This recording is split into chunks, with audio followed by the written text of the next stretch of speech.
आप सबको जय यीशु की। आज जो मैं बात करने वाला हूँ वो प्रतिफल पे है, यानी जो हम काम करते हैं उसका हमें क्या रिवॉर्ड मिलेगा, हमें क्या उसका प्रतिफल मिलेगा परमेश्वर की तरफ से, उसके बारे में हम देखने वाले हैं। तो आप मेरे साथ निकालिए मत्ती 6 अध्याय और उसकी पहली आयत।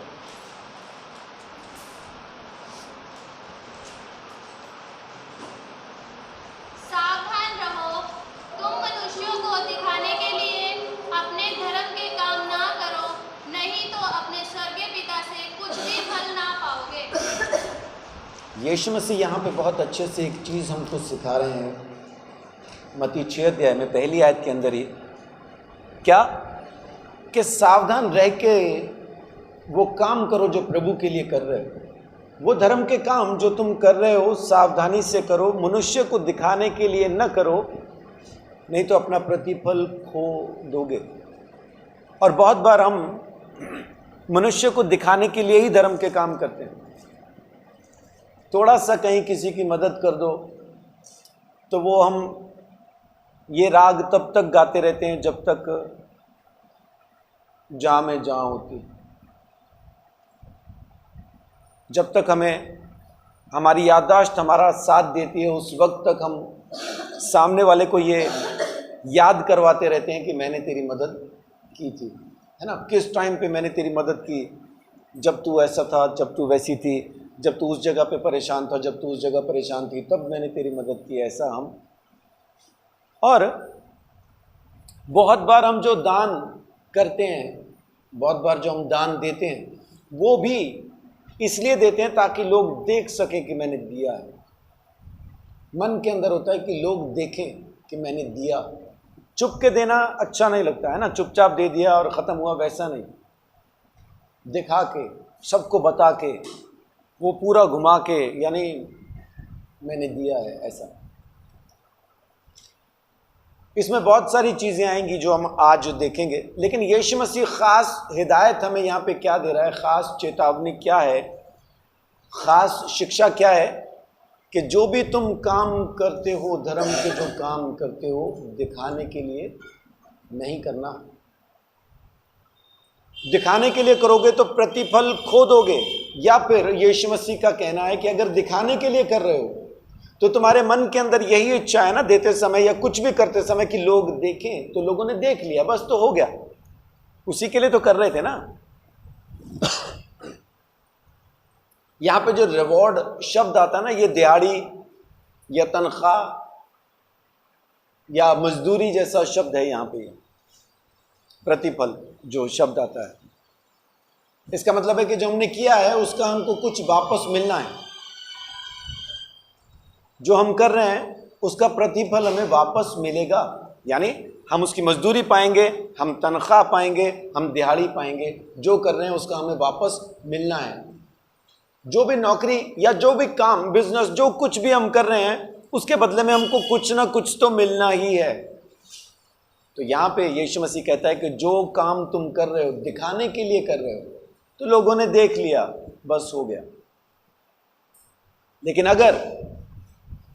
अगर तुम ये काम चुपचाप करते, छुप के करते हो, तो फिर परमेश्वर तुम्हें इसकी तनख्वाह देगा, मजदूरी देगा, परमेश्वर तुम्हें इसकी दिहाड़ी देगा, परमेश्वर तुम्हें इसका प्रतिफल देगा।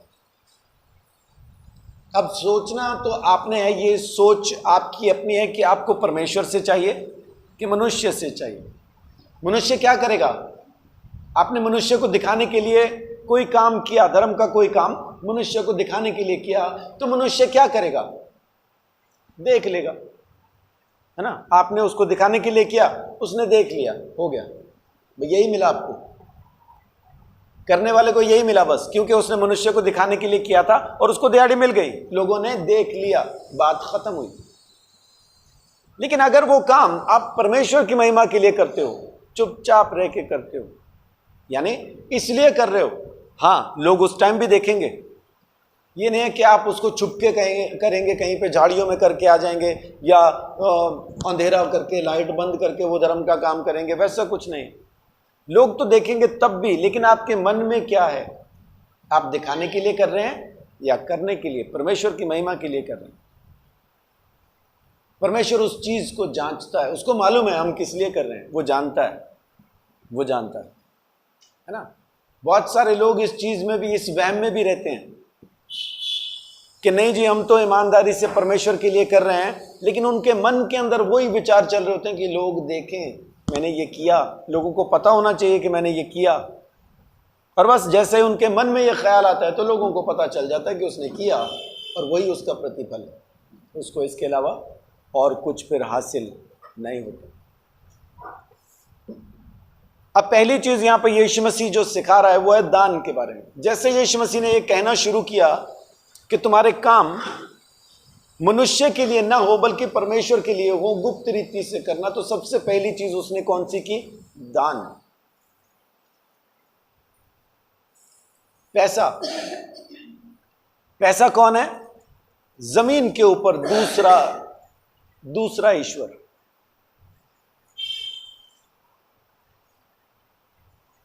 बहुत से लोगों की जिंदगी में तो ये पहला ईश्वर है। यीशु मसीह से मुलाकात हो ना हो उनको कोई दिक्कत नहीं होती। पूरा हफ्ता, पूरा महीना, पूरा साल निकल जाए, यीशु मसीह से मुलाकात नहीं हुई, उसने कोई बात नहीं की उनके साथ, पूरा साल निकल गया, उनको कोई दिक्कत नहीं। लेकिन अगर महात्मा गांधी रूठ जाएं तो दूसरे दिन रोना शुरू कर देते हैं। महात्मा गांधी रूठ जाए मतलब, है ना। ये किसकी तस्वीर है यहां पे? महात्मा गांधी की, हमारे राष्ट्रपिता बापू की, है ना। ये रूठ जाएं, डंडा लेके किधर और निकल जाएं, तो इनके वियोग में हम रोना शुरू कर देते हैं। कुछ नहीं रह गया, सब खत्म हो गया, लुट गए, पिट गए, बर्बाद हो गए। क्या हुआ? महात्मा गांधी रूठ गए, हमारा घर छोड़कर चले गए। हमने तो बुलाने के लिए दुकान भी लगाई थी, दुकान में भी नहीं आते, पड़ोसी की दुकान में चले जाते हैं, हमारे में नहीं आते। पता नहीं गांधी जी क्यों गुस्सा है। कभी हमने सोचा कि प्रभु यीशु मसीह मेरी प्रार्थना में नहीं आते, दूसरे की प्रार्थना में आते, दर्शन भी देके चले जाते हैं, मुझसे बात क्यों नहीं कर रहे? कभी वो एहसास होता है? वो एहसास नहीं होता, लेकिन इसका एहसास होता है। वचन बताने के लिए कहो कि वचन का दान करो, यानी प्रचार करो, अपन तैयार हैं, दौड़ दौड़ के जाएंगे, भाग भाग के प्रचार करेंगे। और कहें कि महात्मा गांधी का दान करो, तो बहुत सारे विचार सोचना शुरू कर देते हैं, नहीं नहीं ये तो ठीक नहीं है, वो तो पुराने नियम में होता था, अब नए नियम में नहीं होता है। नए नियम में क्या होता है? नए नियम में तो होता है इकट्ठा करो, अपनी जेब में रखो, दूसरा को नहीं देना। और दूसरा महात्मा गांधी का सर में बाल उगा दिया तो हमारा नोट खराब हो जाए, कौन कंघी करी है? दूसरे को नहीं देना। क्यों? क्योंकि ऐसा करने से तकलीफ होती है। यीशु मसीह रूठ जाए दिक्कत नहीं, ये नहीं जाना चाहिए। अब जब ये इतना ज्यादा महत्वपूर्ण है, तब इसका जब दान करना हो तो इंसान जरूर चाहता है कि मुझे देखो महात्मा गांधी दे रहा हूं, और कौन से? पिंक कलर का दे रहा हूं। हाँ, बाद में ना कहना। पिंक कलर का मतलब सबको पता महात्मा गांधी के रंग है, चाहे पढ़ा लिखा हो चाहे अनपढ़, सबको पता। 2000 मन में सोच भी लिया, 2000। यीशु मसीह का क्या रंग है? यीशु मसीह का रंग कैसा है?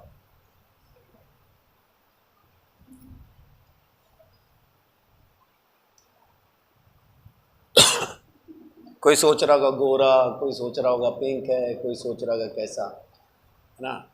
बाइबल कहती है पीतल के जैसा झलकता हुआ उसका रूप है, आग जैसी उसकी आंखें हैं, तलवार जैसी जबान है।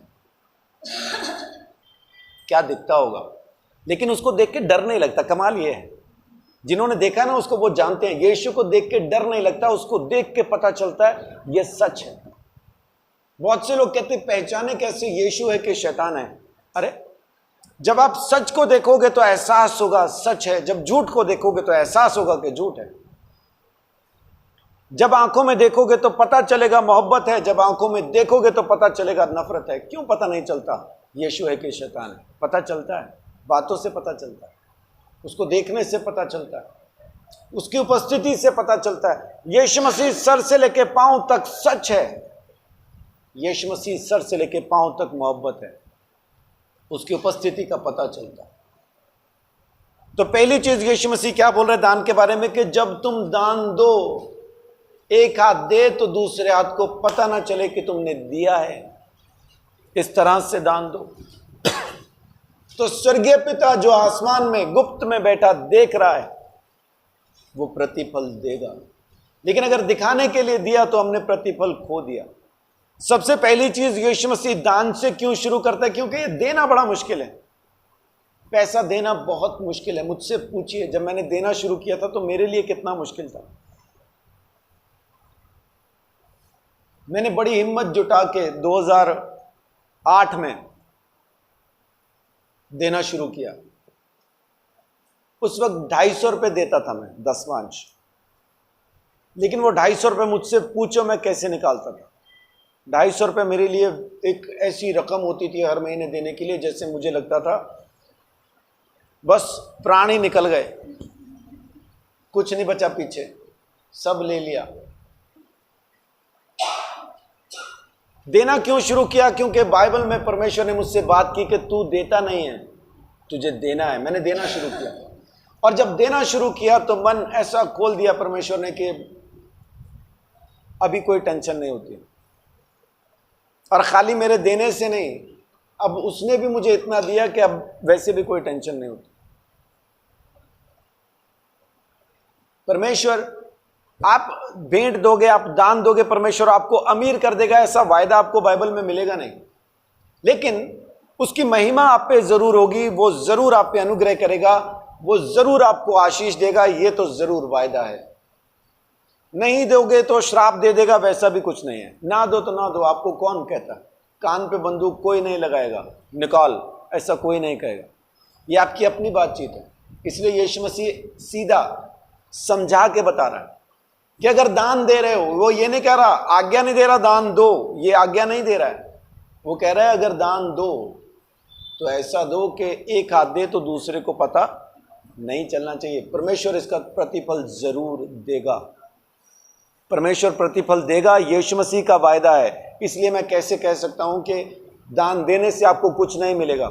जरूर यीशु मसीह ने कहा प्रतिफल देगा। क्या देगा वो बाप जाने, उसी ने देना है। तनख्वाह उसने तय की है, रिवॉर्ड उसने तय किया है, मजदूरी दिहाड़ी उसने तय की है। क्या देगा वो बेहतर जानता है, लेकिन देगा तो जरूर, क्योंकि यीशु मसीह ने कहा कि देगा। लेकिन कब नहीं मिलता? जब हम दिखाने के लिए देते हैं। जब दिखाने के लिए देते हैं तब कुछ भी अपने को हासिल नहीं होता, है ना। और कहां कहां दान देने के लिए वचन कहता है? जरूरतमंदों को, गरीबों को, जो हमारे आसपास हैं, हमें पता चले कि भी ये गरीब है, नहीं कर पाता उतना, इसको चाहिए पैसा, इसको जरूर दो। ऐसा करने से क्या होगा? भजन संहिता 112 का 9 पढ़िए।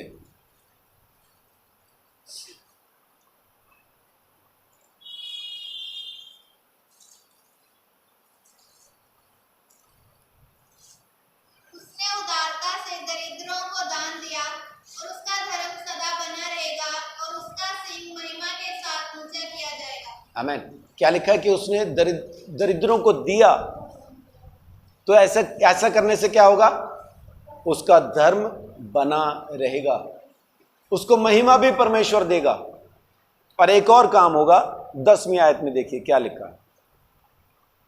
दुष्ट इसे देखकर कुढ़ेगा, वह दांत पीस पीस कर गल जाएगा, दुष्टों की लालसा पूरी ना होगी।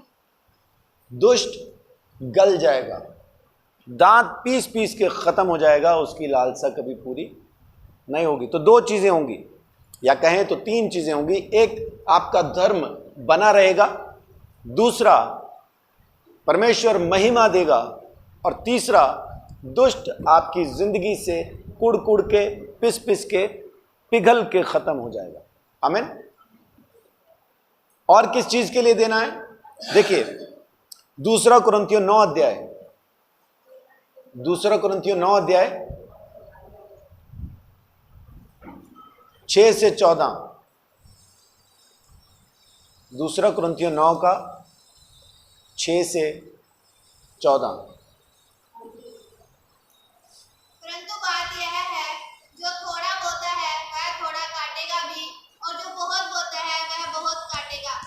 हर एक जन जैसा मन में ठाने वैसा ही दान करे, ना कुड़ कुड़ के और ना दबाव से, क्योंकि परमेश्वर हर्ष से देने वालों से प्रेम रखता है। पहली चीज यहां पे क्या है कि देना कैसे है? खुशी से, अपनी इच्छा से, अपने मन से देना, कोई जबरदस्ती नहीं, कैसा भी कोई वो नहीं है। आपने जो मन में ठान लिया वो दीजिए। कुछ लोग कहते हैं कि पुराने नियम में दसवांश की आज्ञा थी, नए नियम में खत्म हो गई। तो नए नियम में तो ये है, जैसा तय करे। कुछ लोग तय करते पूरी तनख्वाह दे दूंगा तो पूरी दे देते हैं, कुछ लोग तय करते आधी तनख्वाह दूंगा, आधी देते हैं, कुछ लोग तय करते 20% दूंगा, 30% दूंगा, कुछ लोग 10% बोलते हैं, दसवांश दूंगा। जो जैसा सोचे, जो जैसा अपने अंदर ठान ले वैसा ही दे। और कुछ लोग ठान लेते हैं कुछ नहीं दूंगा तो मत दीजिए, है ना, क्योंकि आपने ठान लिया है कि नहीं देना तो नहीं दो, आपने ठान लिया कि देना है तो दो। और बहुत बार क्या होता है कि हम ठान तो लेते हैं, ठान लेते जिंदगी भर का, सारी जिंदगी मैं इतना उसको दूंगा, अपने चर्च में अपने पास्टर को मैं सारी जिंदगी इतना दूंगा, और उसके साथ प्रार्थना भी करते हैं कि प्रभु तू मेरी तनख्वाह को बढ़ा दे ताकि मैं इसको बढ़ा के दे पाऊं। लेकिन फिर जब देने की म्याद बढ़ती जाती है, जब देने का समय बढ़ता जाता है और साथ में तनख्वाह बढ़ने का भी हिसाब किताब हो जाता है, तो धीरे धीरे धीरे धीरे फिर वो मन में ठाना हुआ हम देना बंद कर देते हैं। तो या तो मन में ठानो मत, ठान लिया तो फिर उसको बंद नहीं करो, क्योंकि आपको कोई जबरदस्ती नहीं कर रहा है कि ठान, मन में सोच, मन में ठान, ऐसा कोई नहीं कह रहा। लेकिन अगर आपने ठान लिया है, वचन कहता है जैसा मन में ठाना है वैसा ही दे, लेकिन दे बिना कुड़कुड़ाए, खुशी से। और फिर क्या होगा? परमेश्वर सब प्रकार का अनुग्रह तुम्हें बहुत आयत से दे सकता है, जिससे हर बात में और हर समय सब कुछ जो तुम्हें आवश्यक हो तुम्हारे पास रहे। जरूरतें पूरी कर देगा परमेश्वर, है ना, उसका अनुग्रह होगा और आपकी हर एक जरूरत को परमेश्वर पूरा कर देगा। बहुत से लोग सोचते हैं कि अगर हम दे देंगे तो हमारे पास कुछ कमी हो जाएगी। वचन कह रहा है, साफ कह रहा है कि अगर आप बो रहे हैं, जैसा बोएंगे वैसा काटेंगे। मतलब जैसा आपने बोया परमेश्वर वैसी आशीष आपकी जिंदगी में लेके आता है, और आपकी हर एक जरूरत उसके अनुग्रह से पूरी होती है, पैसे से नहीं। पैसा जरूरतें पूरी नहीं कर पाता। अंबाले के अंदर कई साल पहले एक अकाल पड़ा था, ऐसा मैंने सुना अंबाले के कुछ बुजुर्गों से। मैं अंबाला में तब नहीं था। उनका कहना है कि ऐसा अकाल पड़ा था, लोग सोना चांदी अपने सराहने रख के मर गए। सराहने क्यों रखा था? क्योंकि भूख इतनी लगी, इतने ज्यादा कमजोर हो गए कि उनसे उठा चला फिरा नहीं जा रहा था। तो जो पूंजी उनके पास थी, सराहने रख ली कि अगर कोई चीज बेचने के लिए आए तो चाहे कितना ही पैसा मांगे उतनी दे के लेके खा लेंगे, लेकिन कोई आया नहीं। वो ऐसे ही बिस्तर पे भूखे मर गए। सोना चांदी सर के पास ही पड़ा रह गया। सोना चांदी खा के कोई जिंदा नहीं रह पाता। पैसा सारी जरूरतें पूरी नहीं कर सकता, परमेश्वर का अनुग्रह सारी जरूरतें पूरी करता है। आमीन। एलिया नाले में था, वहां सोना चांदी भी नहीं था उसके पास, और वहां कोई बाजार भी नहीं लगा था। लेकिन कौवे, कौन सा जानवर? वो जानवर जो बच्चों के हाथ से छीन के खा जाता है, दूसरों से छीन के जो पक्षी खा जाता है, वो पक्षी उसके लिए रोटी और मांस सुबह और शाम 2 वक्त लाया करते थे, और उसको ला के देते थे, और इतना देते थे कि जिसको खा के उसका पेट भर जाता था। यानी कम से कम आधा किलो दोनों चीजें होंगी तो पेट भर जाएगा किसी इंसान का। कम से कम 1 किलो तो आदमी खाता ही है, जो भी खाए तो, है ना। 1 किलो के आसपास तो आदमी खा ही लेता है। तो कौवे उसको ला के देते थे और वो खाता था। परमेश्वर का अनुग्रह काफी है, वचन कहता है। बोने वाले को, यानी जो दे रहा है अपनी खुशी से दे रहा है, हर्ष से दे रहा है, परमेश्वर उसकी जरूरतें पूरी करता है। और आगे क्या लिखा है? जैसा लिखा है, उसने बिखेरा, उसने कंगालों को दान दिया, उसका धर्म सदा बना रहेगा। अतः जो बोने वाले को बीज और भोजन के लिए रोटी देता है, वह तुम्हें बीज देगा और उसे फलवंत करेगा और तुम्हारे धर्म के फलों को बढ़ाएगा। हाँ, यहाँ पे अभी वो इसको किसानी के साथ जोड़ के बोलता है पौलुस। अगर कोई किसान अपना बीज छुपा के अंदर रख ले और खेत में ना बोए तो क्या होगा? फसल होगी, नुकसान होगा किसान को। इसका क्या नुकसान होगा? हाँ जी, बीज खत्म हो जाएगा, बीज खत्म हो जाएगा और जो फसल उसको मिल सकती थी वो नहीं मिलेगी। और धीरे धीरे क्योंकि वो बीज खाता चला जा रहा है, उसके पास बोने के लिए भी कुछ नहीं रहेगा। तो बाइबल, पौलुस यहां पे किसान का एक उदाहरण लेके बता रहा है कि जो परमेश्वर ने तुझे दिया है वो छुपा के तिजोरी में रखने के लिए नहीं दिया, वो तुझे बोने के लिए दिया। जहां तुझे लगे कि परमेश्वर की महिमा के लिए बोना चाहिए, कोई गरीब है, बीमार है, कोई विधवा, कोई अनाथ है, वहां उनकी मदद के लिए दे, वहां सहायता कर उनकी। परमेश्वर तेरी सहायता करेगा। लेकिन अपन तो संभाल के रख लेते हैं, है ना, वही सोचते चर्च में जो डाल दिया वही दान हो गया, उतना ही काफी है। उतना काफी नहीं है। अगर आप ईमानदारी से गिनने पे आ जाएं तो दशमांश से तो कहीं बढ़ के परमेश्वर कहता है हमको दो। दशमांश तो बहुत पीछे रह जाता है, दशमांश तो छोटी सी चीज है देने के लिए। अपन उतना दे के भी सोचते कि पता नहीं क्या दे दिया। परमेश्वर तो बहुत कुछ और बोलता है। आगे देखिए, तुम हर बात में सब प्रकार की उदारता के लिए जो हमारे द्वारा परमेश्वर का धन्यवाद करवाती हैं धनवान किए जाओ, क्योंकि इस सेवा के पूरा करने से न केवल पवित्र लोगों की आवश्यकताएं पूरी होती हैं, परंतु लोगों की ओर से परमेश्वर का भी बहुत धन्यवाद होता है, क्योंकि इस सेवा को प्रमाण स्वीकार कर वे परमेश्वर की महिमा प्रकट करते हैं कि तुम मसीह के सुसमाचार को मानकर उसके अधीन रहते हो और उनकी और सबकी सहायता करने में उदारता प्रकट करते रहते हो। जी, क्या लिखा है यहाँ पे? यहाँ पे दो चीजें आ गई। पहला किसके लिए देना है? जरूरतमंदों के लिए। और दूसरा देना किस लिए है? प्रभु के दासों की जरूरतें पूरी होने के लिए। अभी पढ़ा आपने, परमेश्वर के पवित्र लोगों की आवश्यकता पूरी होती है। जो सुसमाचार के प्रचारक हैं उनकी घर की तमाम जरूरतें आप ही के दिए हुए दान से, आप ही के दिए हुए दशमांश से पूरी होती हैं। अगर आप दान और दशमांश देते हैं तो परमेश्वर के लोग, पास्टर बाहर जाके उस बीज को जो परमेश्वर का वचन है बो पाता है। और लिखा है कि ऐसा करने से तुम परमेश्वर के प्रभु यीशु मसीह के उस सुसमाचार के अधीन रहते हो, उसकी महिमा करते हो, उनकी जरूरतें पूरी होती हैं। अभी पढ़ा आपने इस आयत के अंदर, वो पढ़िए जो ऊपर वाली आयत पढ़ी थी पवित्र लोगों की। क्योंकि इस सेवा के पूरा करने से न केवल पवित्र लोगों की आवश्यकताएं पूरी होती हैं, परंतु लोगों की ओर से परमेश्वर का भी बहुत धन्यवाद होता है। लोगों की जरूरतें पूरी होती हैं, बल्कि एक और चीज क्या होती है कि लोगों की तरफ से परमेश्वर का धन्यवाद भी होता है। किस लिए? क्योंकि सुसमाचार प्रचार किया जा रहा है। और आगे फिर लिखा है कि वो बड़ी लालसा से तुम्हारे लिए प्रार्थना भी किया करते हैं।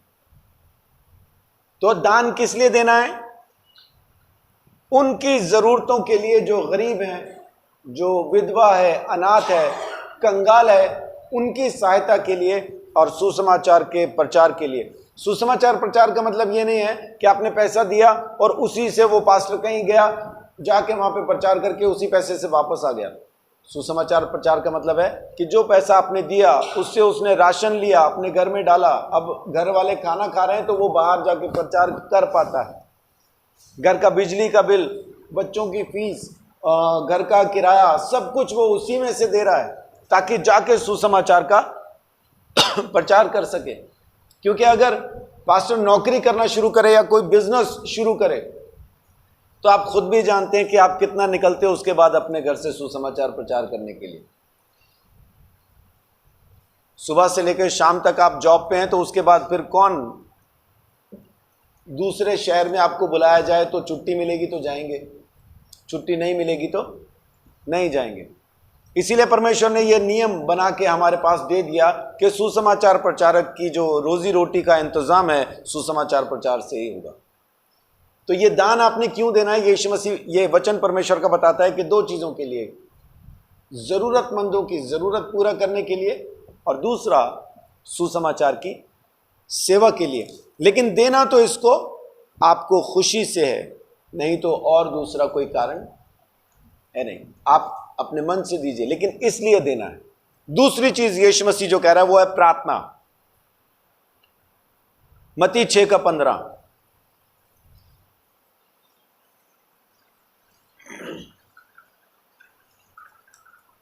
हाँ 6:5, माफ कीजिए। जब तू प्रार्थना करे तो कपटियों के समान ना हो, क्योंकि लोगों को दिखाने के लिए आराधनालयों में और सड़कों के मोड़ों पर खड़े होकर प्रार्थना करना उनको अच्छा लगता है।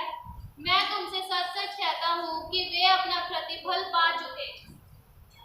प्रार्थना करो यीशु मसीह कहता है, लेकिन दिखाने के लिए नहीं। बहुत बार क्या होता है कि मीटिंग्स होती हैं, पास्टर इकट्ठा होते हैं, 100-50 पास्टर एक जगह पे इकट्ठा होते हैं, उनको वहीं सोना है, वहीं रहना है। 3-4-5 दिन की मीटिंग्स हुआ करती हैं। इन 3-4-5 दिनों के अंदर मैंने देखा है कि सब पास्टर बड़े धर्मी होते हैं। सुबह उठेंगे, कोई 4 बजे उठता है, कोई 3 बजे उठता है, कोई 2:30 बजे उठता है। सब उठ के आवाज में प्रार्थना करते हैं। आवाज में प्रार्थना करने का मतलब है हालेलुया हालेलुया हालेलुया। देख यार, प्रार्थना कर रहा हूं 2:30 बजे उठ के, देखो तो। उनके अपने घर जाओ, उनके खुद के घर जाओ, तो वहां भी वो 2:30 बजे ही उठते हैं, बस वो दोपहर के होते हैं। लेकिन मीटिंग में रात को 2:30 बजे उठेंगे, बाकायदा उठेंगे, 3 बजे उठेंगे, 4 बजे उठेंगे, 5 बजे उठेंगे, प्रार्थना करेंगे और फिर उस बात को खाना खाते समय दूसरे को बताएंगे भी। मैं तो नहीं रहता प्रार्थना के बिना, मैं तो जरूर करता हूं। अब मैंने अलार्म लगाया हुआ, आज भी की मैंने प्रार्थना, बड़ा अच्छा लगा। मतलब क्या? मतलब ये कि प्रार्थना दिखाने के लिए प्रार्थना करते हैं, शो करना पड़ता है कि मैं प्रार्थना करता हूं, मुझे देखो मैं प्रार्थना करता हूं। मेरे अपने घर में मेरी बीवी, मेरे बच्चों को पता नहीं चलता कि मैं कब प्रार्थना करता हूं। वो ये भी सोच सकते हैं ये तो करता ही नहीं प्रार्थना। लेकिन अभी थोड़ा थोड़ा, क्योंकि मैं उसी कमरे में मुझे सोना पड़ता है, एक ही कमरे के अंदर हम ठंडा रख पाते एक ही कमरे को, तो वहीं पे मैं भी होता हूं। दिखाने के लिए प्रार्थना नहीं करना, लेकिन यीशु कहता है कि प्रार्थना करना। मोड़ों पे लोगों को दिखाने के लिए वो ज्यादा हालेलुया हालेलुया नहीं करना, ये दिखावा है। मैं कैसा हूं मेरा परमेश्वर जानता है, तो मैं वैसा ही रहता हूं, चाहे सामने कोई भी बैठा हो, मैं वैसा ही रहता हूं। क्योंकि जब मेरा बाप मुझे इस तरह से पहचानता है, तो लोगों के अंदर वो धर्मी बनने की क्या जरूरत है, लोगों को संत बन के दिखाने की क्या जरूरत है। बहुत सी जगहों पे मैं जाता हूं, उन्होंने मुझे देखा नहीं होता, कॉल करते हैं, बाबा कब आएंगे? इधर से बाबा बताते शाम को आएंगे। एक घर में मैं पहुंचा, वो सब जन ना मेरा इंतजार कर रहे थे, बाबा आएंगे। बाबा पहुंचे जीन्स में टी शर्ट पहन के।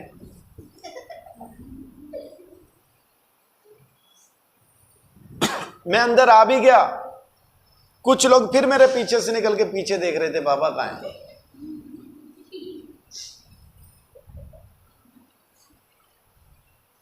हम ऐसे ही हैं, ऐसे ही रहेंगे,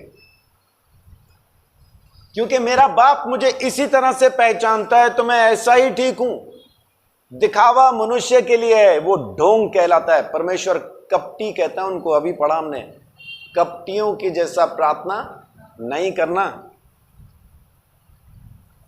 सर्वधर्म सम्मेलन के अंदर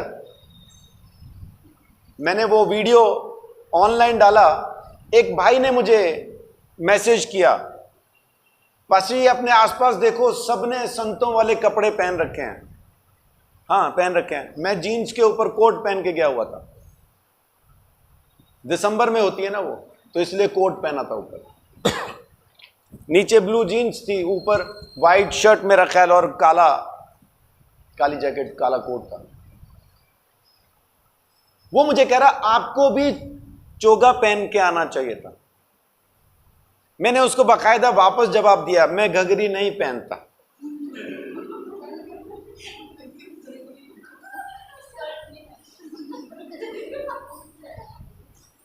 वो कह रहा नहीं पास्टर जी घघरी नहीं कह रहा, चोगा कह रहा हूं। मैं कहा उसी को मैं घघरी कहता हूं, मैं नहीं पहनता। जब ऑर्डिनेशन लेनी थी तो मजबूरी थी, मुझे पहनना ही पड़ा। बोल रहे नहीं पहनोगे तो ऑर्डिनेशन नहीं देंगे। मैं कहा यार ये कमाल है, घघरी में डालने क्या ऑर्डिनेशन।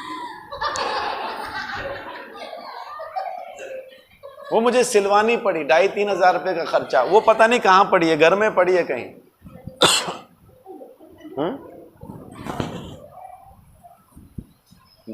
रीना कह रही मैंने संभाली हुई है कहीं, तो वो संभली हुई है, जब से आई है मैंने पहनी नहीं।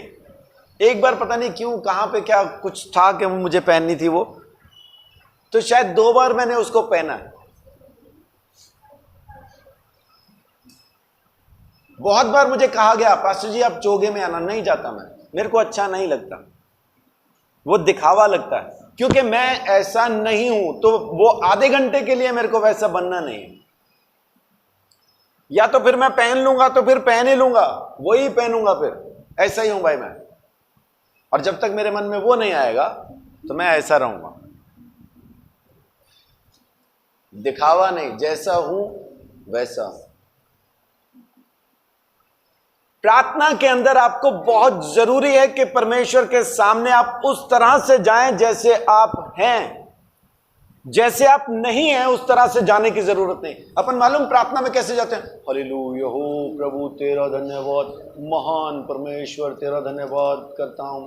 उसी टाइम पे कोई बच्चा छेड़ दे, तेरे को दिख नहीं रहा मैं प्रार्थना कर रहा हूं। उसके 2 टिका के बाद में हालेलुया प्रभु धन्यवाद। मतलब क्या?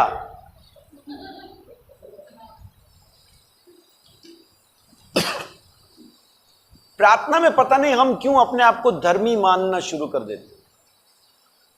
एक बार देखते यीशु मसीह क्या कहता है, लूका 18 अध्याय उसकी पहली आयत में तो यीशु कहता है रोज प्रार्थना करो, रोज प्रार्थना करो। वहां पे लिखा है 18 पहली आयत के अंदर क्या लिखा है कि रोज प्रार्थना करो। और एक वहां पे नीचे दृष्टांत बताता है एक औरत का और एक दुष्ट जज का। वो रोज जाके न्याय मांगती, रोज जाके न्याय मांगती, प्रभु मेरा मुझे मुद्दई से बचा, मुझे मुद्दई से बचा। रोज वहां पे प्रार्थना कर रही है। ये उदाहरण दे के कि रोज प्रार्थना करो, यीशु मसीह एक और दृष्टांत सुनाता है, उसी के नीचे 10 आयत में पढ़िए। 2 मनुष्य मंदिर में प्रार्थना करने के लिए गए, एक फरीसी था और दूसरा चुंगी लेने वाला। फरीसी खड़ा होकर अपने मन में यूं प्रार्थना करने लगा, हे परमेश्वर, मैं तेरा धन्यवाद करता हूँ कि मैं दूसरे मनुष्यों के समान अंधेर करने वाला, अन्यायी और व्यभिचारी नहीं। देखिए प्रार्थना कर रहा है, प्रार्थना क्या कर रहा है, मैं अच्छा हूं प्रभु, आई एम द बेस्ट, मैं कुछ गलत नहीं करता, अंधेर नहीं करता, व्यभिचार नहीं करता, मैं दूसरे मनुष्य के जैसा नहीं हूं। दूसरा कौन? वो जो दूसरा प्रार्थना कर रहा है ना, उसके जैसा नहीं हूं मैं। और क्या क्या करता हूं भी बता रहा है। पढ़िए आगे। और ना इस चुंगी लेने वाले के समान, इस चुंगी लेने वाले के समान, ही इज डर्टी मैन। पता नहीं किधर से घुस जाते मंदिर के अंदर, छी गंदा। मैं इसके जैसा बिल्कुल भी नहीं हूं, मैं अच्छे काम करता हूं, मैं धर्मी हूं, अंधेर नहीं करता। मैं इस चुंगी लेने वाले के जैसा बिल्कुल भी नहीं हूं। मालूम मैं क्या क्या करता हूं? अभी क्या करता है वो? मैं सप्ताह में 2 बार उपवास रखता हूं। मैं तो हफ्ते में 2 उपवास रखता हूं और मैं अपनी सब कमाई का दसवांश भी देता हूं, उपवास भी रखता हूं और प्रार्थना तो तेरे सामने ही कर रहा हूं। देख, आई एम स्टैंडिंग हियर। ये कौन है? अपने आप में धर्मी दिखाने वाला। मुझे प्रार्थना करना आता है, मैं प्रार्थना करता हूं, उपवास भी रखता हूं। 2 हफ्ते में 2, तूने एक भी नहीं बोला, मैं 2 रखता हूं। आपको मालूम है परमेश्वर की व्यवस्था के अंदर कितने उपवास रखने अपने को साल में? व्यवस्था में कितने उपवास रखने के लिए कहा गया हमें? आज्ञा कितने उपवास रखने की है साल के अंदर? 365 दिन है, कितने दिन उपवास में रहना है? हाँ जी, आज्ञा है, कहीं लिखा 40 दिन उपवास रखो?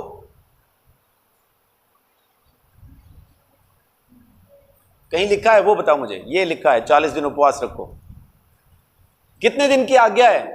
कितने दिन उपवास रखना है? खाली एक दिन, खाली एक दिन। वो भी किस दिन? जिस दिन तू प्रायश्चित करे, जिस दिन अपने पापों का अंगीकार करे, उस दिन तू उपवास रखना। 7वें महीने की 10 या 14 तारीख उसमें लिखी है, एक ही दिन। और उसमें भी परमेश्वर क्या कहता है? उस दिन अपने शरीर को तकलीफ देना। एक उपवास में भी शरीर में तकलीफ देना परमेश्वर बोलता है, एक उपवास के लिए। क्योंकि वो प्रेमी पिता है, हमें भूखा नहीं रखना चाहता। कौन सा मां बाप ऐसा है जिसका बच्चा भूखा हो तो खुश होगा? मैं बड़ा खुश हूं आजकल। क्यों? मेरे बेटे ने 40 दिन के उपवास रखे, कुछ नहीं खाता पीता, बिल्कुल सूख के कांटा हो गया, मुझे बड़ा अच्छा लग रहा है। ऐसा कौन सा बाप है? बहुत से लोग उपवास में मर गए। थरवा गांव के अंदर एक लेडी हुआ करती थी, एक बहन होती थी, उसने उपवास रखा 40 दिन का। उसको जाके समझाते रहे कि आंटी पानी पी लो, चाय पी लो, कुछ खा लो साथ में। नहीं नहीं, मुझे पवित्र आत्मा कह रहे उपवास में रहे। वो 40 दिन पूरे नहीं किए, पवित्र आत्मा ले गया। अब ये कौन सा उपवास था? दिखाने वाला। मैं उपवास में हूं, मैं नहीं तोड़ूंगी। पूरे इलाके को पता था कि वो उपवास में है, और वो मर गई। वहां प्रभु को महिमा नहीं मिली। थरवा गांव के अंदर उस वक्त मैंने मिनिस्ट्री शुरू की थी। उस आंटी के मरने की वजह से वहां मैं सुसमाचार नहीं सुना पा रहा था। लोग बोल रहे थे क्या फायदा हुआ, उपवास में मर गई तुम्हारी, वो यीशु को ही मानती थी, उपवास में ही मर गई। तो ये परमेश्वर को महिमा देने वाला उपवास नहीं था, ये जबरदस्ती का था।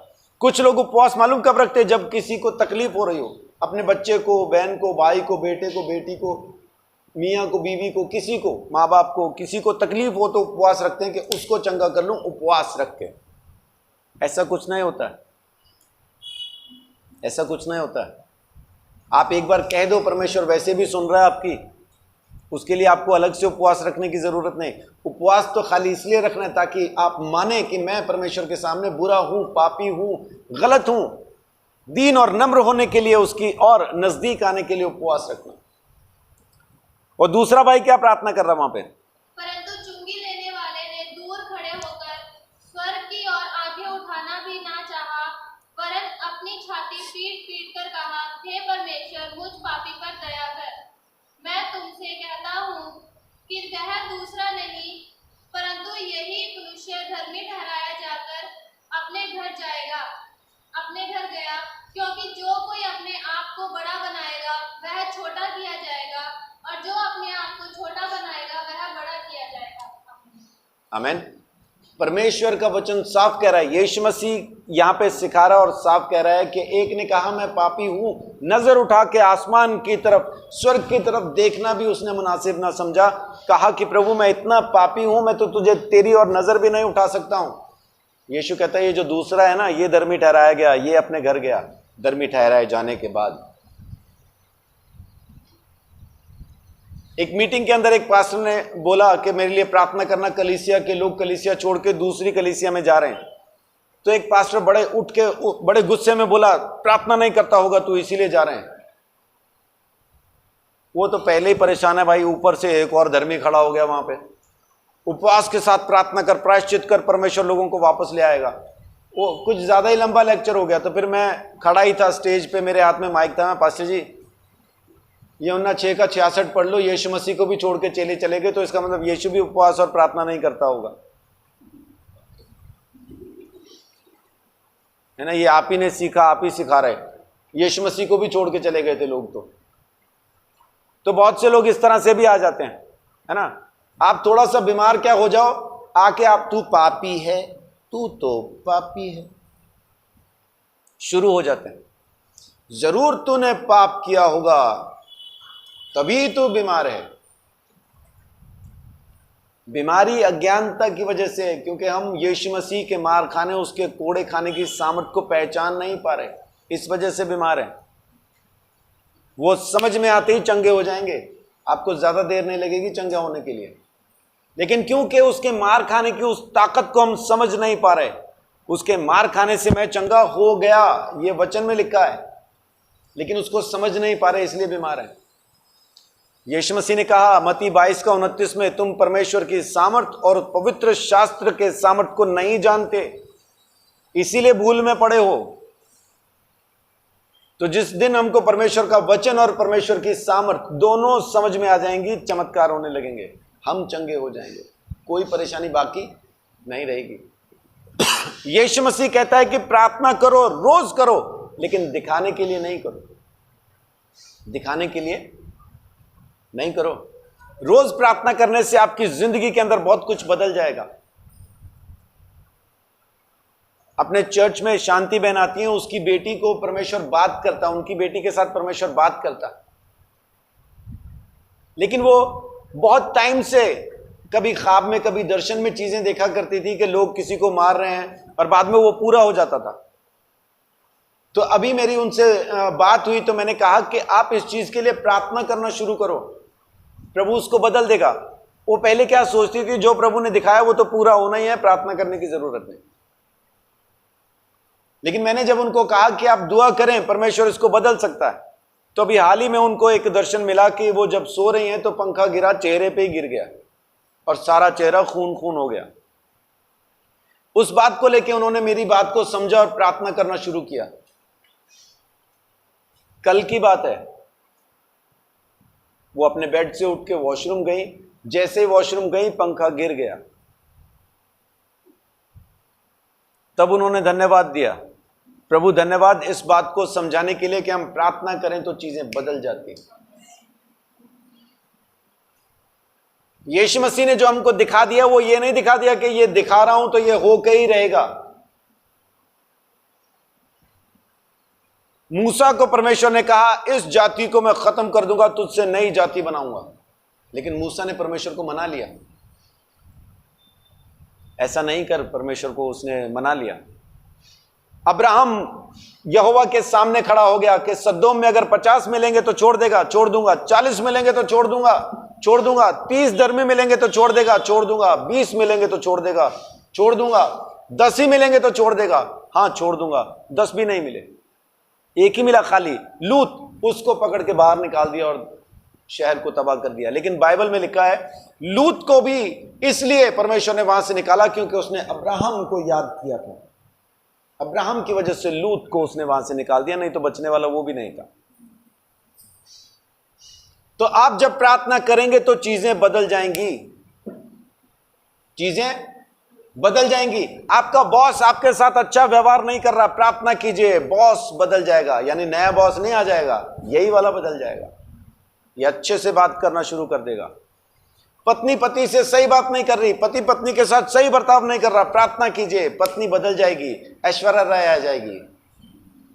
ऐसा नहीं है, वही पत्नी बदल जाएगी, वही पत्नी ऐश्वर्या राय हो जाएगी। आमीन। हाँ, वो पति बदल जाएगा, उसका स्वभाव बदल जाएगा। कुछ रिश्ते ऐसे हैं जिसके अंदर झगड़ा है ही है, मतलब परमानेंट लिखा ही हुआ है कि यहां झगड़ा होना ही है। प्रार्थना कीजिए, बदल जाएगा, सब बदल जाएगा। लेकिन हम क्या कहते हैं, नहीं जी बदलेगा नहीं, तो नहीं बदलेगा क्योंकि आप बदलना नहीं चाहते उसको। जैसे अभी मैंने जिस लड़की की गवाही दी, इसने कभी प्रार्थना करके चीजों को बदलने की कोशिश नहीं की। इसने देखा 2 साल पहले कि उसके जीजा को लोगों ने आके पकड़ के मारा, अभी कुछ दिन पहले वैसे ही मारा। उसकी बहन ने याद कराया, तूने 2 साल पहले बोला था तेरे जीजा को ऐसे लोग मारेंगे। हाँ मारा, ओ प्रभु धन्यवाद। और नहीं, धन्यवाद नहीं, प्रार्थना करते तो नहीं पिटता बेचारा, बदल जाता। लेकिन प्रार्थना नहीं की। प्रार्थना कीजिए, प्रार्थना के अंदर वो ताकत, वो सामर्थ्य है कि स्वर्ग और आसमान को बदल सकती है। बाइबल में साफ लिखा है, एलिया भी हमारी तरह सुख दुख भोगी मनुष्य ही तो था, याकूब 5:17 कहता है। लेकिन जब उसने प्रार्थना की तो 3.5 साल आसमान से एक बूंद पानी न बरसा। क्यों? क्योंकि एलिया ने प्रार्थना की थी। एलिया ने कहा था बारिश नहीं होगी जब तक मैं न कह दूं, और नहीं हुई।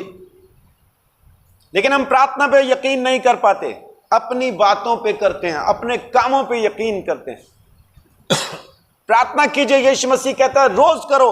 और उदाहरण में क्या बता रहा है कि एक औरत जज के पास जाके रोज कहती है मुझे बचा, मुझे बचा, मुझे बचा।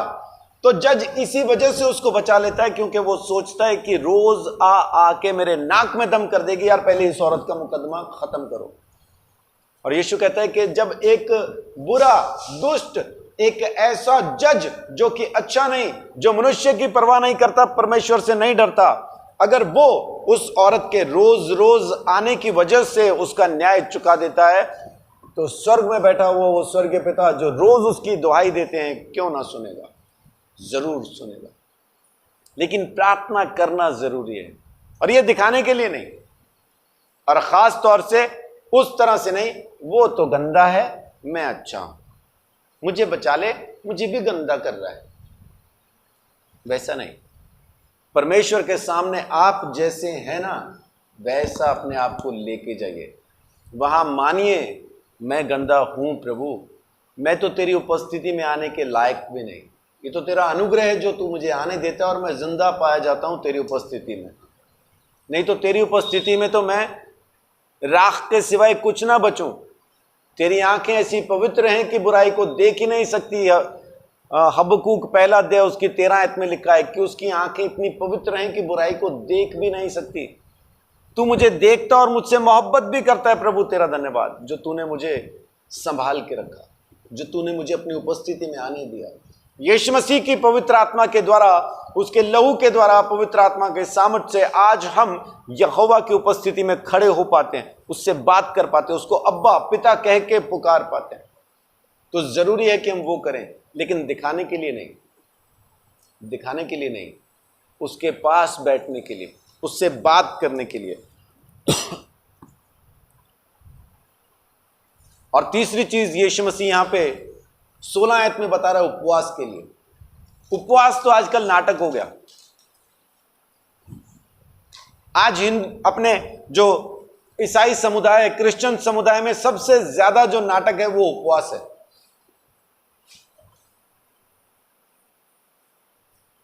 कहां पे हो? दिहाड़ी पे हूं।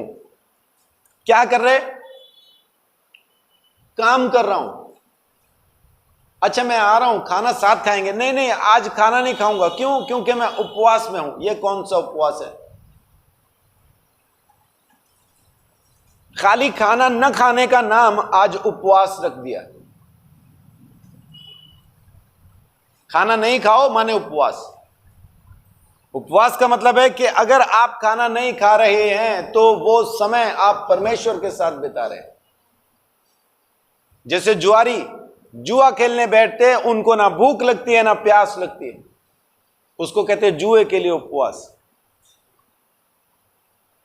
क्रिकेटर, इंडिया पाकिस्तान का फाइनल वर्ल्ड कप में मैच हो, और जिनको ये क्रिकेट की समझ है, जो क्रिकेट को पसंद करते हैं, उनमें से एक जन भी उठ के नहीं जाता टीवी के आगे, बस वहीं सीमेंट के हो जाते हैं, है ना भूख लगती है ना प्यास लगती है। और ऊपर से मैच अगर फंस जाए, पहली बैटिंग जो है वो पाकिस्तान ले ले और 350 रन बना दे, फिर तो बिल्कुल हिलना खत्म। अब क्या होगा? इंडिया क्या बना पाएगा 350? ये क्रिकेट के लिए उपवास है। और आप परमेश्वर के साथ बैठे वचन और प्रार्थना करने में इतने मगन हो गए कि ना आपको भूख लगती है ना आपको प्यास लगती है। ये परमेश्वर के लिए उपवास है। हम कहते हैं जी खाना नहीं खा रहे, बाकी ड्यूटी पे जा रहे, है ना, उपवास। ये उपवास नहीं है, ये भूखा रहना है, परमेश्वर को पसंद नहीं। आप भूखे रहो, परमेश्वर को पसंद नहीं। ऐसा कौन सा माँ बाप है कि उसका बच्चा भूखा घर से काम पे चला जाए और पीछे वो खुश हो, आज भूखा गया है जरूर आशीष मिलेगी? ऐसा कौन है? पीछे से फोन करते रहते लगातार, आज आप खा के नहीं गए, कुछ मंगवा के खा लेना। दूसरों को भी कहते हैं ये बिना खाए आ गया, कुछ खिला देना। इसका मतलब हम बुरे होके अगर अपने उस प्रियजन का जो घर से बिना खाए चला गया उतना ख्याल रखते हैं, तो वो परमेश्वर हमारा ख्याल क्यों नहीं रखता? जरूर रखता है। लेकिन जब उसकी उपस्थिति में होते हैं तो ना हमें भूख लगती है ना प्यास। मूसा 40 दिन परमेश्वर के पास बैठा रहा, 40 दिन 40 रात, ना कुछ खाया ना कुछ पिया, ना उसको प्यास लगी ना उसको भूख लगी, क्योंकि परमेश्वर की उपस्थिति में बैठा था। यीशु मसीह जंगल में रहा, बाइबल कहती है उसको भूख लगी नहीं, उसको प्यास लगी नहीं। दिन पूरे हो गए जब पवित्र आत्मा की उपस्थिति से उस सीखने की जगह से वो बाहर आया, तो बाइबल कहती है यीशु को भूख लगी। एलिया को परमेश्वर ने 2 बार खिलाया, 40 दिन चल के सारपत चला गया, उसको रास्ते में भूख लगी ना प्यास लगी, पैदल चल के चला गया। ये उपवास क्यों थे? क्योंकि परमेश्वर की उपस्थिति में थे वो। और हमें भी वैसा ही रहना है। बाइबल कहती है कि सर पे तेल लगा, नहा धो, अच्छे से बढ़िया कपड़े पहन के रख और परमेश्वर की उपस्थिति में बैठ। ये सही उपवास है ना। लोगों के घर जाओ, दबे पांव चल रहे होते वो, धीरे धीरे। उनको पूछो क्या तबीयत ठीक है? हाँ ठीक है। फिर क्या हुआ? उपवास। उनको उपवास भी बुखार के जैसा होता, धीरे धीरे चल रहे हैं। क्या हो गया? उपवास। तो नारक भाई, कौन तेरे पीछे पड़ा हुआ तलवार लेके? नारक, खा पी मौज कर, कौन तेरे को कह रहा है रख उपवास? लेकिन अगर रखना है तो परमेश्वर के लिए रखिए, लोगों के लिए नहीं, शुक्रवार के लिए नहीं, है ना। ईसाई समुदाय के अंदर अभी शुक्रवार उपवास का दिन हो गया है ना। शुक्रवार है, उपवास रखेंगे। और कुछ लोगों ने तो उपवास वैसा रखा होता है जैसा OMG में उस साधु ने रखा हुआ था। उपवास प्रार्थना, जैसे उपवास प्रार्थना शुरू करेंगे। अब ये कौन सी उपवास प्रार्थना है? घर से खा के आए और बैठे उपवास प्रार्थना में, तो वहां पे खट्टे डकार मार रहे। क्या हुआ? ज्यादा खा लिया। उपवास था ना। ये कौन सा उपवास है? दिखाने का उपवास है। ये नहीं करना। अभी और क्या करने से परमेश्वर कहता है कि तुम्हें प्रतिफल परमेश्वर देगा? मत्ती 5:11-12। जब कोई झूठे इल्जाम तुम पे लगाए यीशु मसीह की वजह से, जब कोई तुम्हें सताए, तो आनंदित हो जाना, खुश हो जाना, क्योंकि प्रतिफल परमेश्वर देगा। आमीन। पढ़िए 5:11-12। धन्य हो तुम जब मनुष्य मेरे कारण तुम्हारी निंदा करे और सताए और झूठ बोल बोलकर तुम्हारे विरोध में सब प्रकार की बुरी बात कहे, तब आनंदित और मगन होना, क्योंकि तुम्हारे लिए स्वर्ग में बड़ा फल है। इसलिए कि उन्होंने उन भविष्यद्वक्ताओं को जो तुमसे पहले थे इसी रीति से सताया था। क्या कहता है? यीशु मसीह की वजह से अगर सताव तुम पे आता है, यीशु मसीह की वजह से अगर लोग तुम्हें बुरी बुरी बातें कहते हैं, बुरे बुरे इल्जाम तुम पे लगाते हैं, यीशु मसीह की वजह से, मेरे अपने कामों की वजह से नहीं, यीशु मसीह की वजह से। बहुत से लोग आके कहते हैं जी हम तो प्रभु में है ना, इसलिए लोग हमें सता रहे हैं। अच्छा क्या हुआ? कुछ नहीं, वो घर पे आके गालियां दे के गया, ये वो फलान नमकान। ओहो, चलो कोई नहीं, प्रार्थना करेंगे। उस इलाके में जाओ तो पता चलता है उसके पैसे लेके खा गया, वापस नहीं दे रहा, इसलिए वो गालियां देता। तो वो यीशु मसीह की वजह से होनी चाहिए बदनामी, बाकी किसी और हमारे काम की वजह से नहीं। अपन तो कामों की बदनामी भी यीशु पे डाल देते हैं। इस वचन को लेके चलना शुरू कर देते हैं, प्रभु आशीष देगा, जो कोई मेरे खिलाफ बोलेगा, परमेश्वर मेरे को देख रहा है, परमेश्वर मुझे आशीष देगा। देगा तब जब यीशु मसीह की वजह से लोग बदनाम कर रहे हो, कामों की वजह से नहीं। भविष्यद्वक्ताओं के साथ भी ऐसा हुआ। यीशु मसीह ने कहा तुम्हारे साथ भी हो रहा है तो आनंदित हो जाओ। लेकिन कारण क्या? यीशु मसीह, हमारे काम नहीं, है ना। काम अपने गलत, और बाद में फिर कहें परमेश्वर मुझे आशीष देगा क्योंकि लोगों ने मुझे पीटा। पीटा क्यों? वो नहीं बताएंगे, है ना। वो हम प्रभु में है, वो तो प्रभु को नहीं जानते, उन्होंने मुझे मारा, मैं उनको माफ करता हूं। नहीं कर, बिगाड़ लेगा क्या तू उनका? ना कर माफ, दोबारा खड़ा हो, अगले फिर फोड़ देंगे। नहीं नहीं मैं माफ करता हूं, यानी इसका मतलब है कि खली के साथ अगर मेरा मुकाबला हो जाए तो मैं खली को माफ करता हूं, है ना, बच गया खली मेरे हाथ से। और वहीं पे खली को तो मैंने माफ कर दिया, कोई मूंगफली आ जाए मेरे आगे, उसको तो मैं छील के रख देता हूं, फिर इसको नहीं माफ करता, क्योंकि ये मेरे काबू में है ना, खली के काबू में मैं था। तो खली माफ है, मूंगफली छील दो, वैसा नहीं, वैसा नहीं। अगर आपकी बदनामी हो रही है, अगर लोग आपके खिलाफ बोल रहे हैं यीशु मसीह की वजह से, तो आनंदित हो जाइए, क्योंकि इसका प्रतिफल बाप देगा और कोई नहीं देगा। आमीन। एक और चीज जहां पे प्रतिफल आपको मिलना है वो है प्रेम। 5 अध्याय में ही 43 से 48 तक। तुम सुन चुके हो हाँ। कि कहा गया था अपने पड़ोसी से प्रेम। तुम सुन चुके हो कि कहा गया था अपने पड़ोसी से प्रेम रखना और अपने बैरी से बैर। परंतु मैं तुमसे यह कहता हूँ कि अपने बैरियों से प्रेम रखो और अपने सताने वालों के लिए प्रार्थना करो, जिससे तुम अपने स्वर्गीय पिता की संतान ठहरोगे, क्योंकि वह भले और बुरे दोनों पर अपना सूर्य उदय करता है और धर्मी और अधर्मी दोनों पर मेघ बरसाता है। क्योंकि यदि तुम अपने प्रेम रखने वालों ही से प्रेम रखो तो तुम्हारे लिए क्या फल होगा? क्या महसूल लेने वाले भी ऐसा नहीं करते? यदि तुम केवल अपने भाइयों ही को नमस्कार करो तो कौन सा बड़ा काम करते हो? क्या अन्य जाति भी ऐसा नहीं करते? इसलिए चाहिए कि तुम सिद्ध बनो और तुम्हारा स्वर्गीय पिता सिद्ध हो। आमीन। यीशु मसीह क्या सिखा रहा है कि अगर तुम अपने ही प्रेम करने वालों से प्रेम करते हो तो इसमें कौन सी बड़ी बात है? जो तुम्हें नमस्ते कहता है उसी को तुम नमस्ते कहते हो, तो इसमें कौन सी बड़ी बात है? तुम सुन चुके कि अपने पड़ोसी से प्रेम करो और दुश्मन से बैर, लेकिन मैं तुमसे कहता हूं अपने दुश्मन से प्रेम करो, अपने दुश्मन से प्रेम करो तो स्वर्गीय पिता तुम्हें प्रतिफल देगा। अगर आपको परमेश्वर से प्रतिफल चाहिए तो अपने दुश्मनों से मोहब्बत करें, नहीं चाहिए तो जान दो। फिर तो दूसरी चीज तो तैयार है ना, एक तरफ आशीष है, एक तरफ श्राप है। अगर आप आशीष वाली लाइन में नहीं है तो दूसरी में अपने आप चले जाते हैं। दोनों में से एक चीज तो रहेगी आपके साथ, या तो परमेश्वर की आशीष या तो फिर श्राप। अगर आप आशीष वाली लाइन में हैं तो रहिए, और अगर वहां आप नहीं रहना चाहते, वो आपको पसंद नहीं है, तो दूसरी लाइन में ऑटोमेटिक आ जाते हैं। एक लाइन में तो हैं आप दोनों से बच जाएंगे, वैसा नहीं, या तो आशीष पाएंगे या श्राप पाएंगे। तो प्रेम निष्फल, निष्कपट, बिना किसी बैर भाव के होना चाहिए। यहां पे दिखावा नहीं है, भाइयों से प्रेम करो दुश्मन से दुश्मनी करो, वैसा नहीं है।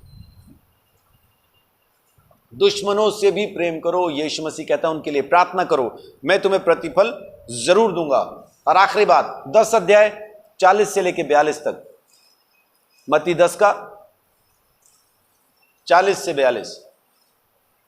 जो तुम्हें ग्रहण करता है वह मुझे ग्रहण करता है। आमीन। यहां पे क्या लिखा है? जो तुम्हें ग्रहण करता है, यीशु मसीह कह रहा है। अब ये हमारे बारे में है। अगर लोगों को प्रतिफल चाहिए तो मुझे यीशु मसीह के जैसा, यीशु मसीह के दास के जैसा ग्रहण करें।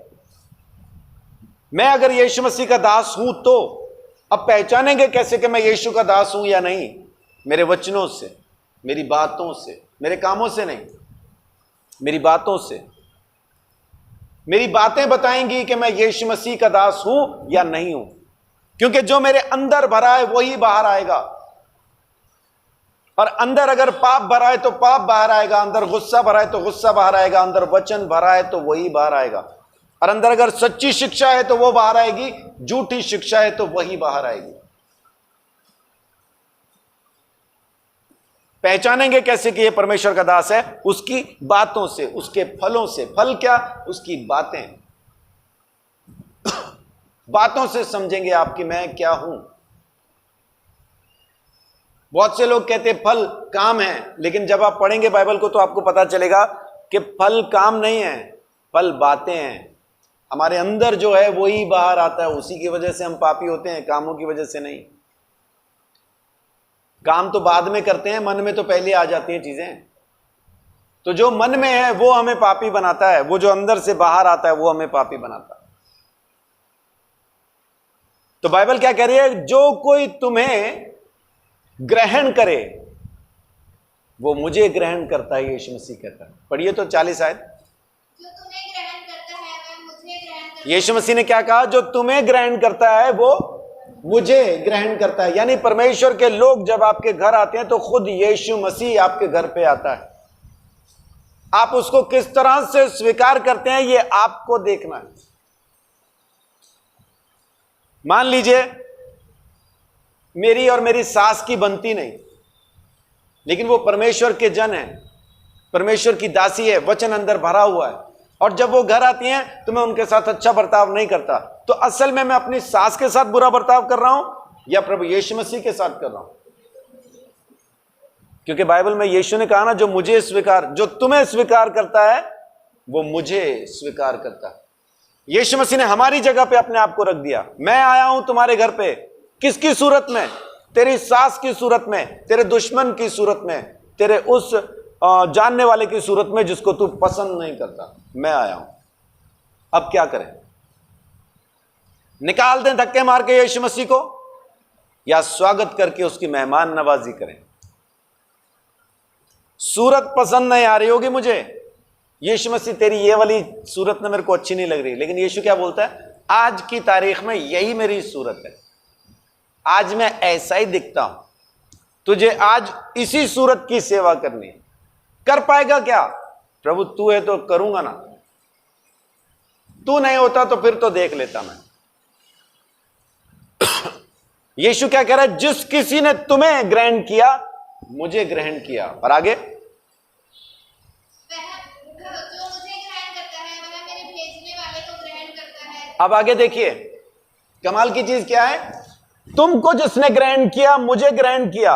यानी अगर हमने उस शख्स को ग्रहण कर लिया तो यीशु मसीह को ग्रहण कर लिया, और यीशु कहता है जिसने मुझे ग्रहण कर लिया उसने सेनाओं के यहोवा को ग्रहण कर लिया। आमीन। आगे, जो भविष्यद्वक्ता को भविष्यद्वक्ता जानकर ग्रहण करे हाँ, वह भविष्यद्वक्ता का बदला पाएगा। हाँ, और जो धर्मी को धर्मी जानकर ग्रहण करे वह धर्मी का बदला पाएगा। जो कोई इन छोटों में से एक को मेरा चेला जानकर केवल एक कटोरा ठंडा पानी पिलाए तो मैं तुमसे सच कहता हूँ वह किसी रीति से अपना प्रतिफल ना खोएगा। आमीन। अब मैं भविष्यद्वक्ता नहीं हूं, लेकिन मैं चाहता हूं कि जो भविष्यद्वक्ता के ऊपर आशीष परमेश्वर की होती है मुझ पर भी हो। तो क्या करूं? भविष्यद्वक्ता को भविष्यद्वक्ता कह के स्वीकार करूं, मुझ पे भविष्यद्वक्ता की आशीष हो जाएगी। यानी मुझे जो आशीष मैं खुद हासिल नहीं कर पा रहा हूं, वो जब मैं सामने कोई आए तो उसको वैसा स्वीकार करूं तो उसकी आशीष भी मुझ पर आएगी। एक कटोरा पानी भी पिला दूंगा तो उसका प्रतिफल कभी ना खोऊंगा। खाली एक कटोरा पानी की बात है, एक कटोरा पानी भी दे दूंगा ना, अगर मैं उसको प्रभु जान के, उसको यीशु मसीह पहचान के अगर मैं एक कटोरा पानी भी पिला दूंगा, परमेश्वर कहता है प्रतिफल कभी ना खोएगा। मरकुस 9:41 भी पढ़ दीजिए, और यहां पे मैं अपनी बात को खत्म करता हूं। जो कोई एक कटोरा पानी तुम्हें इसीलिए पिलाए कि तुम मसीह के हो, और तो मैं तुमसे सच कहता हूं कि वह अपना प्रतिफल किसी रीति से ना खोएगा। आमीन। किस लिए पिला दे एक कटोरा पानी? क्योंकि तुम मसीह के हो, प्रभु के लोग हो, इसलिए पिला दे एक कटोरा पानी, प्रतिफल कभी ना खोएगा। लेकिन अपने को उसमें मसीह दिखता नहीं, अपने को ना उसके अंदर बहुत कुछ और दिखता है सिवाय यीशु मसीह के। मसीह नहीं दिखता, बस बाकी सब दिखता है ना। जैसे वो सामने आता है वो अंदर म्यूजिक शुरू हो जाता है, मैं तेरी दुश्मन, दुश्मन तू मेरा, क्यों डाला मेरे घर में फेरा। एक कटोरा पानी की बात है, खाली एक कटोरा पानी, उतना भी पिला देंगे, परमेश्वर उसकी भी आशीष जरूर देगा। आमीन। तो प्रतिफल पाना है तो दान दीजिए, जैसा मन के अंदर ठान लिया हो वैसा दीजिए। दिखाने के लिए नहीं, कुड़कुड़ा के नहीं, देना किसके लिए है? गरीबों के लिए और परमेश्वर की सेवा के लिए, सुसमाचार की सेवा के लिए। और सुसमाचार की सेवा के लिए जाहिर सी बात है आप अपने पास्टर को देते हैं, अपने चर्च में देते हैं, किसी और दूसरे चर्च में नहीं, किसी और दूसरी जगह पे नहीं, अपने चर्च में। जैसे बहन आई है अभी भारती की मम्मी, तो मैं उनको कहूं कि जी आप अपना दसवांश हमें दो, तो मैं झूठ बोल रहा हूं, मैं उनको गलत शिक्षा दे रहा हूं, क्योंकि वो नागपुर से आई हैं। तो जिस चर्च में वो जाती हैं उसी चर्च में अपने पास्टर को उनको दसवांश देना, अपने चर्च में उनको सुसमाचार प्रचार के लिए सेवा देनी। यहां पे नहीं, यहां पे अगर मैं मांगू उनसे तो मैं झूठ बोलता हूं, उनके साथ गलत शिक्षा देता हूं। तो अपने चर्च में देना, अपने पास्टर को संभालना, ताकि वो सुसमाचार प्रचार कर सके। दूसरा, प्रार्थना करो, रोज करो, लगातार करो, जमीन आसमान बदल देगी, लेकिन दिखाने के लिए नहीं। अपने आप को सही उसके सामने रख के, जैसे आप हो वैसा उसके सामने रखो। अब्बा हूं मैं पापी, हूं मैं गंदा, हूं खराब, तुझे छोड़ के जाऊं भी तो कहां, जिंदगी तो तेरे पास है। उपवास रखो तो परमेश्वर के लिए रखो, दिखावे के लिए नहीं रखो। और फिर सताए जाओ तो यीशु मसीह के लिए होना चाहिए। किसी और कारण से बदनामी हो तो उसका कोई वो नहीं है, लेकिन यीशु की वजह से अगर लोग बदनाम कर रहे हैं, आपको वहां से हटाने के लिए बदनाम कर रहे हैं, जैसे शुरू में अपने साथ यहां पे हुआ था, धर्म परिवर्तन करते हैं जी इसलिए बंद किया जाए। लेकिन प्रभु आशीष दे बलविंदर बहन को, जसबीर बहन को और अपना कुलदीप बहन को, इन्होंने जाके बात की, इन्होंने उनसे बात की, कमलजीत भाई ने भी बात की, उसके बाद कोई दिक्कत नहीं, कोई दिक्कत नहीं, आज तक तो चाबी मिलती है।